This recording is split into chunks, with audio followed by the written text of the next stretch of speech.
हम कितना भी घूम लें, लेकिन पहला ट्रिप हमेशा याद रहता है। पहले ट्रिप की बातें और यादें जहां हम अपने हर दूसरे ट्रिप में सुनाते हैं, तो वहीं आज के समय में कहीं भी घूमने का प्लान बने, पहले ट्रिप की यादें अपने आप ताज़ा हो जाती हैं। इस पल को फिर से जीने का मन तब करता है जब हम पहले ट्रिप की तस्वीरें अपने मोबाइल फ़ोन की गैलरी में देखते हैं। वक्त कितना भी बदल गया हो, लेकिन जब भी मेरे सामने ट्रिप भी बात होती है, तो मुझे अपने पहले ट्रिप की याद आती है। मेरे पहला नैनीताल का ट्रिप, यह एक ऐसा ट्रिप था जिसमें कुछ अंदाज़ा नहीं था। कैसे जाना है, कहाँ रहना है, कितने दिन के लिए जाना है और देखने लायक क्या क्या है। बस निकल पड़ डीडिए। इस तरह बना प्लान। इस ट्रिप की शुरुआत तब हुई जब दोस्तों ने कहा कि कहीं घूमने चलते हैं, तो अचानक से मन में आया कि नैनीताल देखने चलते हैं। पर ट्रिप से पहले था ऑफिस का काम, क्योंकि ऑफिस की वजह से इस प्लान का सोच पाए। ऑफिस नोएडा में था, पर ज़्यादा समय मैं ऑफिस का काम घर से करती थी, तो अपने ऑफिस को अपने कपड़ीडीडीचों के साथ पैक किया और शाम को दोस्तों के साथ निकल पड़ी डीडीछे। बजट में पूरा किया। 3 दिन का ट्रिप पर जाने से पहले लोग तैयारी करते हैं, लेकिन इस ट्रिप की तैयारी कुछ ऐसी थी, सिर्फ फ़ोन में ही फ़ोटो देखकर अंदाज़ा लगाया कि कहाँ कहाँ जाना है और कहाँ रहना है। फ़ोन देखते हुए 3,500 में 5 लोगों के सस्ते में होटल भी मिल गया। होटल के मैनेजर से बात हुई और इस तरह तय हो गया कि नैनीताल में रहना कहाँ। दोस्तों की गाड़ी थी, जिसमें सबने मिलकर पेट्रोल फुल करवा दिया और इसका खर्च हम सब ने आपस में बांट दिया। इसके बाद शहरों के हाईवे से तेजी से आगे बढ़ते हुए हम पहाड़ों की टेढ़ी मेढ़ी सड़कें पर आगे बढ़े, और जैसे जैसे पहाड़ों की ऊंचाई पर पहुंचे, वैसे वैसे मौसम का जादू भी छाने लगा और ठंडी हवाओं का एहसास हुआ। गुरुवार की रात को निकले और शुक्रवार की सुबह नैनीताल आ गया।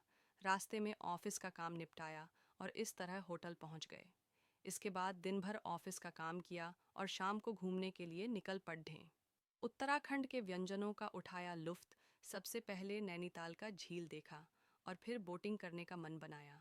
दोस्तों को राज़ी किया और फिर नैनीताल की झील में बोटिंग की और इस दौरान कई सारे तस्वीरें भी ली। वहीं इसके बाद बात आई खाना खाने की।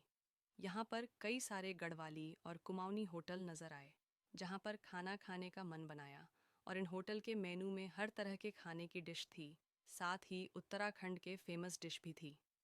उत्तराखंड की दाल चावल, कुत्तू के आटे की रोटी और साथ में चटनी, जिसका टेस्ट अलग ही था, और इन होटल में व्यंजनों का लुत्फ उठाया।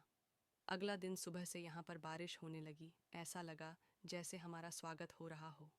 बारिश के बीच दाल के पकौड़े आए, जिसका स्वाद शहरों के बड़े बड़े रेस्टोरेंट से भी बेहतरीन था।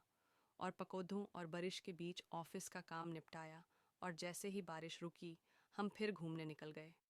अगले दिन यहाँ के माल रोड गए, जहाँ हमने खूब सारी शॉपिंग की, साथ ही कुछ हैंड बैग भी लिए। वहीं इसके बाद एरियल रोपवे के ज़रिए नैनीताल की ऊंची पहाड़ी पर गए, जहां हमने नैनीताल की झील को काफ़ी ऊंचाई से देखा। यहाँ का सीन कुछ ऐसा था कि मानो वक्त थम गया हो। वहीं ट्रिप पूरा होने से पहले हमने यहाँ की एथनिक ड्रेस पहनी, क्योंकि इस तरह की ड्रेस में तस्वीर नहीं ली तो ट्रिप अधूरा सा लगता। इसके बाद शाम को डिनर किया और डिनर में देशी व्यंजनों का लुत्फ उठाया। Nainital trip memory. नैना देवी मंदिर के किए दर्शन। अगला दिन घर वापसी का था, लेकिन इससे पहले नैन देवी मंदिर के दर्शन किए और फिर वापसी में एक वाटरफॉल भी गए, जहां एक्सपीरियंस काफ़ी अच्छा रहा। वहीं इसके बाद बात आई पहाड़ों में मैगी खाने की, और इस दौरान घर आते आते पहाड़ों की मैगी का स्वाद भी चख लिया। इसके बाद घर के लिए यहाँ की फेमस बाल मिठाई ली और शाम तक घर पहुँच गए। घर आकर हिसाब किया तो पता चला कि मात्र 2,000 में ये पूरा ट्रिप पूरा हो गया। साथ ही कई सारी यादें भी बन गईं और इस तरह सस्ते बजट में पूरा हुआ। ये ट्रिप जो इतना बेहतरीन था कि हर दूसरे ट्रिप के दौरान मुझे इस ट्रिप की याद आती है। आपकी राय हमारे लिए महत्वपूर्ण है। हमारे इस रीडर सर्वे को भरने के लिए थोड़ा समय ज़रूर निकालें। इससे हमें आपकी प्राथमिकताओं को बेहतर ढंग से समझने में मदद मिलेगी। यहाँ क्लिक करें